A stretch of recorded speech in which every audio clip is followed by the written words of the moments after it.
BRS party Jagtial సభ పార్టీలో కొత్త జోష్ నింపినప్పటికీ ఎందుకంటే ప్రతిపక్షంలో ఉండి పార్టీలోకి చేరికలు జరుగుతాం, అందులోనూ 40 సంవత్సరాల పైగా ఒక పార్టీలో పనిచేసినటువంటి మాజీ మంత్రిగా ఉన్నటువంటి వ్యక్తి జీవన్ రెడ్డి లాంటి వ్యక్తి పార్టీలో చేరడం ఖచ్చితంగా బీఆర్ఎస్ పార్టీ క్యాడర్కి అయితే ఒక కొత్త జోష్గానైతే భావించవచ్చు. అయితే ఒకవైపు జగిత్యాల సభ జరుగుతున్న సమయంలో హరీష్ రావు డుమ్మా కొడుతున్నారు, కేటీఆర్ సభకు రావడం లేదు అనేది ఏదైతే ఉదయం నుంచి సాయంత్రం వరకు నేనంతా చర్చ జరిగిందో దీనికి సంబంధించి ఒక రకంగా కాంగ్రెస్ పార్టీ సోషల్ మీడియా విభాగం చేసినటువంటి ఏదైతే దాడి ఉందో అది ఒక రకంగా సక్సెస్ అయిందని చెప్పుకోవచ్చు. ఎందుకు అంటే సాయంత్రానికి హరీష్ రావు స్వయంగా హరీష్ రావు పలానా ఢిల్లీలో ఉన్నారు, ఆయన పలానా మీటింగ్లో ఉన్నారు అని చెప్పి బీఆర్ఎస్ పార్టీ అధికారికంగా కొన్ని ఫోటోలు రిలీజ్ చేయాల్సినటువంటి ఆవశ్యకత ఏర్పడింది. ఏంటి ఆయన ఎందుకు వెళ్ళారు అంటే కాళేశ్వరంకి సంబంధించి హైకోర్టులో ఒక నిర్ణయం రాబోతా ఉంది, అలాగే పార్టీ ఫిరాయింపులకు సంబంధించినటువంటి కేసు హియరింగ్ రాబోతా ఉంది. కాబట్టి సీనియర్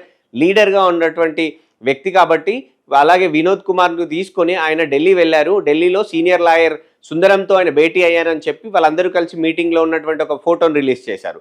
సో ఉదయం నుంచి సాయంత్రం వరకు ఆ ఫోటో రిలీజ్ అయ్యే వరకు బీఆర్ఎస్ పార్టీపై కాంగ్రెస్ పార్టీ సోషల్ మీడియా ఎఫెక్టివ్గా ఏదైతే దాడి చేసిందో అది సక్సెస్ అయిందన్నట్టుగా కనపడింది. అయితే అప్పటికి కొంత డ్యామేజ్ కంట్రోల్లో భాగంగానే బీఆర్ఎస్ పార్టీ కూడా తప్పనిసరి పరిస్థితుల్లో ఆ లాయర్ సుందరంతో ఉన్నటువంటి ఫోటోలు రిలీజ్ చేయాల్సి వచ్చిందనేది ఓపెన్ సీక్రెట్గా కనపడుతోంది. కానీ హరీష్ రావు మీటింగ్కు రాలేదు అనడానికి కారణం చూపారు, కానీ అసలు కేటీఆర్ ఎందుకు డుమ్మా కొట్టారు, కేటీఆర్ ఎందుకు రాలేదు అనేది కూడా ఇప్పుడు చర్చనీయాంశంగా మారింది. మరోవైపు ఉమ్మడి కరీంనగర్ జిల్లా వ్యాప్తంగా ఉన్నటువంటి ప్రజాప్రతినిధులు మాజీ ప్రజాప్రతినిధులు అందరూ కూడా కేసీఆర్ సభకు అటెండ్ అయ్యారు.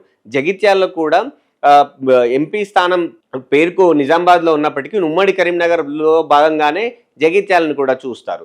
సో అలాంటి జగిత్యాల నడిబొడ్డున కీలకమైనటువంటి లీడర్గా వచ్చి చేరుతూ ఉండేటువంటి జాయినింగ్ ప్రోగ్రాము భారీ బహిరంగ సభ, దాదాపు ఒక సంవత్సరం తర్వాత పెట్టినటువంటి భారీ బహిరంగ సభ కేసీఆర్ది.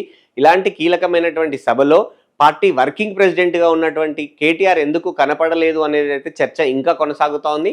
సరే హరీష్ అయితే వెళ్ళారు, మరి కేటీఆర్ ఎందుకు రాలేదు అనేటువంటి దాడి అయితే కొనసాగుతూ ఉంది.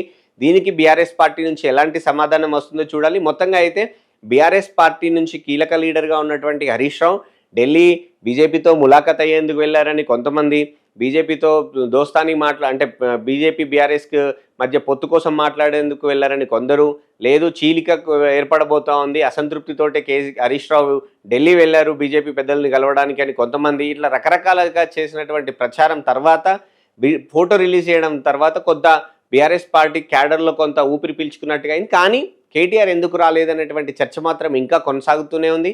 దీనికి పార్టీ ఏం చెప్తుందో చూడాలి. ఓవరాల్గా మాత్రం ఒక పెద్ద నాయకుడు వచ్చి పార్టీలో చేరుతున్నటువంటి జోష్ అయితే క్యాడర్లో ఉన్నప్పటికీ వీళ్ళు ఎందుకు రాలేదు అనేటువంటి కమ్యూనికేషన్ ఫెయిల్యూరా, లేదంటే ముందుగా ఎందుకు చెప్పలేదు, ఎందుకు కేటీఆర్ అబ్సెంట్ అయ్యారు అనేటువంటి ప్రశ్నలు అయితే ఇంకా వాళ్ళందరి మధ్యలో కొనసాగుతున్నాయని అయితే చెప్పుకోవచ్చు.